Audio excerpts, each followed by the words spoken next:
So this first intermediate period you can think of as a dark age in Egyptian history. We don't have lots of historical information. It's really unclear how the Old Kingdom fell apart. We don't really know what is going on during this roughly 150-year time period.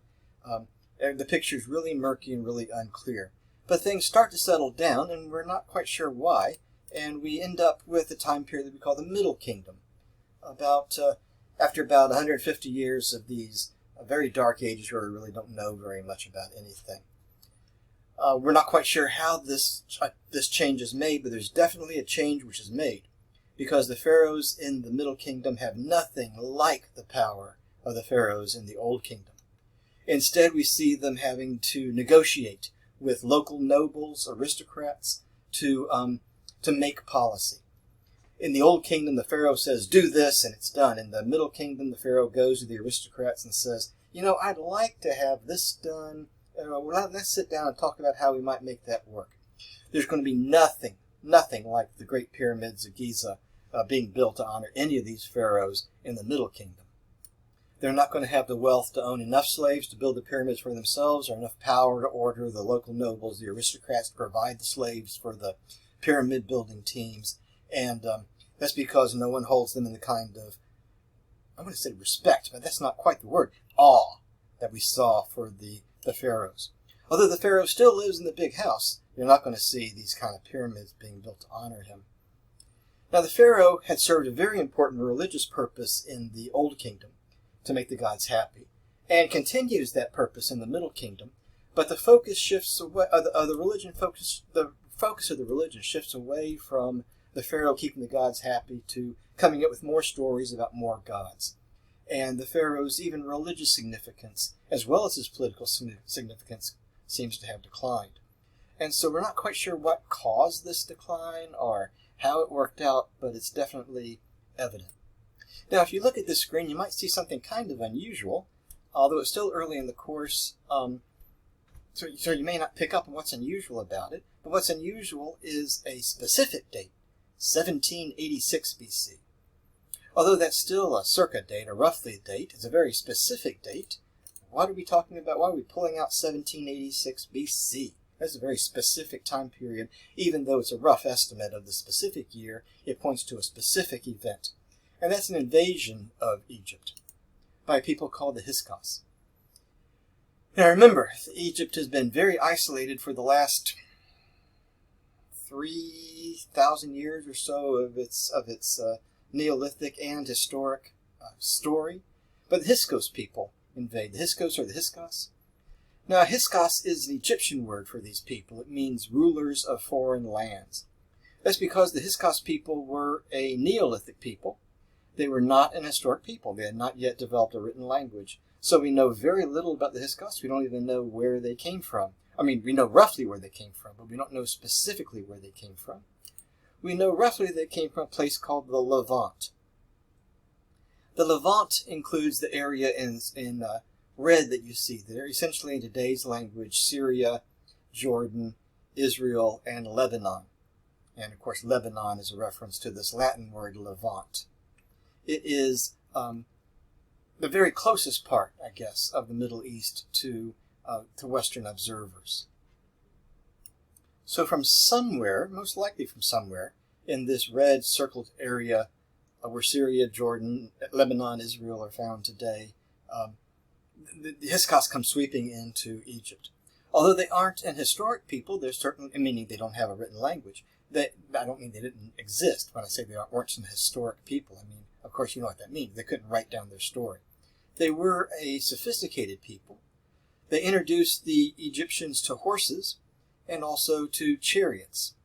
Wooden chariots, not very strong chariots, but the idea of chariots. Here is an Egyptian remembrance of the Hyksos invasion. You can see the horse and chariot here. You see the red and black horses. They're used to, I guess, distinguish the horses' bodies. And then you see the dead Egyptians that the Hyksos are leaving behind. Well, the Hyksos people, I kind of jumped the gun there. Let me go back a little bit. There we go. The Hyksos people will, they won't exactly rule over Egypt, okay, but they will defeat the Egyptian army and occupy just the very tip of the Nile Delta. But what they'll do is demand that the pharaoh pay them tribute. Tribute is a kind of tax that defeated people have to pay to their conquerors. We'll come across the idea of tribute later on. And so the pharaoh has to work and negotiate with the local nobles to collect enough wheat, essentially, to pay off the Hyksos to stop them from beating up on them. So it's not like you have the Hyksos moving in and ruling over Egypt, but you have them, it's like a protection racket, what the mafia calls a protection racket, right? Either you pay us the money every year, or else a nice little country you got here, you wouldn't want to see something happen to it. Eventually, not the pharaoh, but the local nobles put together an army that will drive the Hyksos people back to wherever they came from. And that leads us to our second kind of dark age. The Hyksos people are gone, but again, we're in another dark age. We don't have a lot of historical records, a lot of historical evidence to point out exactly what goes on during this time period. But eventually, things resurface and things come back together. Again, we don't know really how, but we enter a time period that we call the New Kingdom. Now, so far, Egypt, as I've said several times, has been fairly well isolated from the outside world. But the Hyksos invasion will break that tradition, or that policy, that pattern, all right? And so Egypt is going to be more afraid of further invasions. And so it's going to adopt a policy of protecting itself by striking out and conquering other people. It will strike out to the west and conquer some people who are living in what today is Libya, to the west of Egypt. But more importantly, it's going to strike northward through the Levant. And as it does so, we start to see a change in Egyptian culture. I'll have more details later in another section of this unit. But here's where we start to see some new ideas coming up, and we start to see some influences of other cultures on Egyptian poetry and religion and art and literature, and a little bit more of a cosmopolitan attitude towards the world, looking out at the world and looking and seeing what could be adopted and brought back. Well, we'll say more about that at a later point.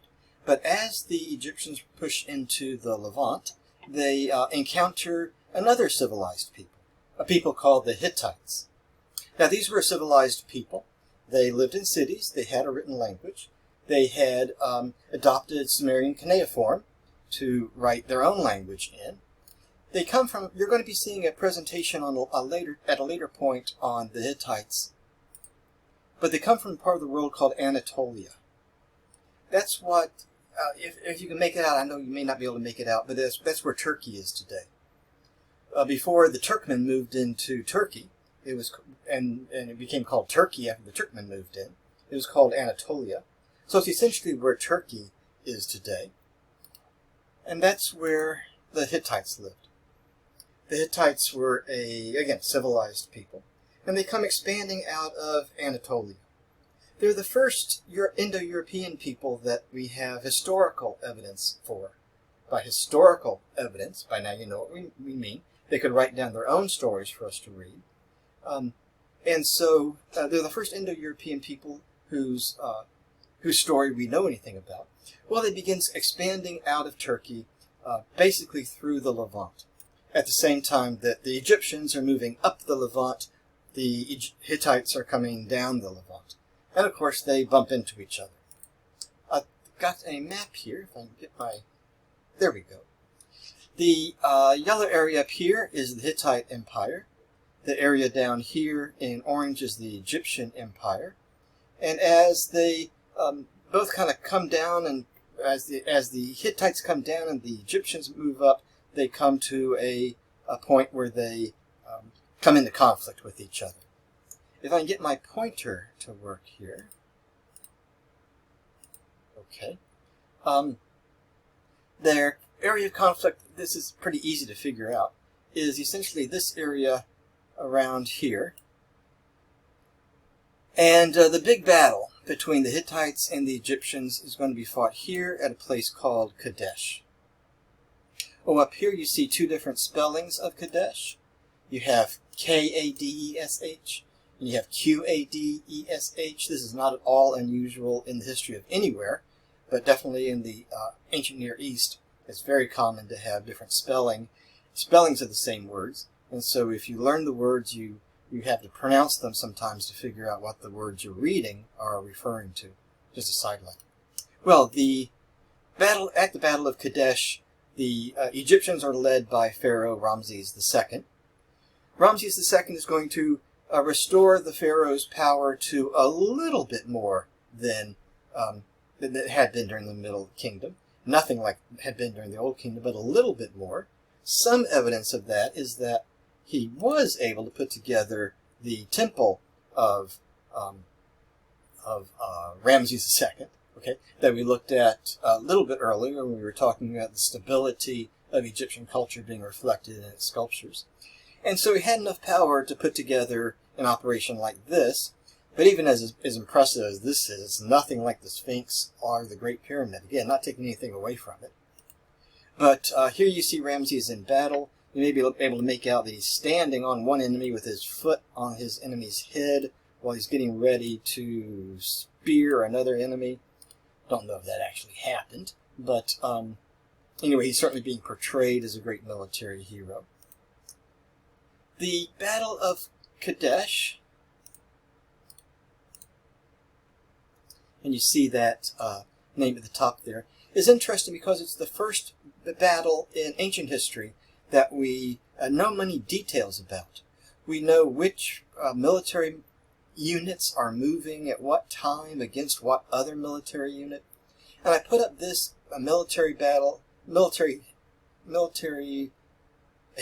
battle map for military history. We're not going to go through the battle, but if you're interested in military history and studying how battles came out, this is the first one we have access to. Some 50,000 soldiers, possibly 6,000 chariots. The Egyptians found out here at Kadesh, much to their disappointment, that those... trying to go back as fast as I can here. Not very fast. That those chariots that the Hittites had were far superior to theirs. And the weapons that the Hittites had were far superior to theirs. That's because... this pointer's driving me nuts, sorry.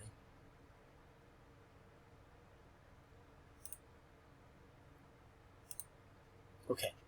Alright, we're back. That's because the Hittites had discovered a way to use metal that the Egyptians had no concept of, and that is iron. To make iron weapons and chariots, the Egyptians have wooden chariots and bronze weapons. Bronze is a much softer metal than iron is, and so if you've got a bronze sword and your enemy has an iron sword, then your enemy is going to have a very good chance of breaking your sword in half before you get a chance to stab him with it. Okay, and these are heavy chariots that can knock over the Egyptian chariots. Technically, the battle ends in a draw. Nobody walks off the battlefield declaring themselves the victor. Well, of course, why did I just say? Both sides walk off the battlefield declaring themselves the victor, but there's no clear winner to the battle. You're going to be seeing a presentation on Hittites that will go into a little bit more about the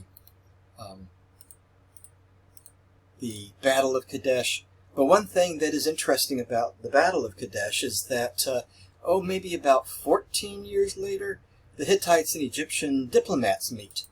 And they work out a treaty between themselves. It's sometimes called the world's first peace treaty.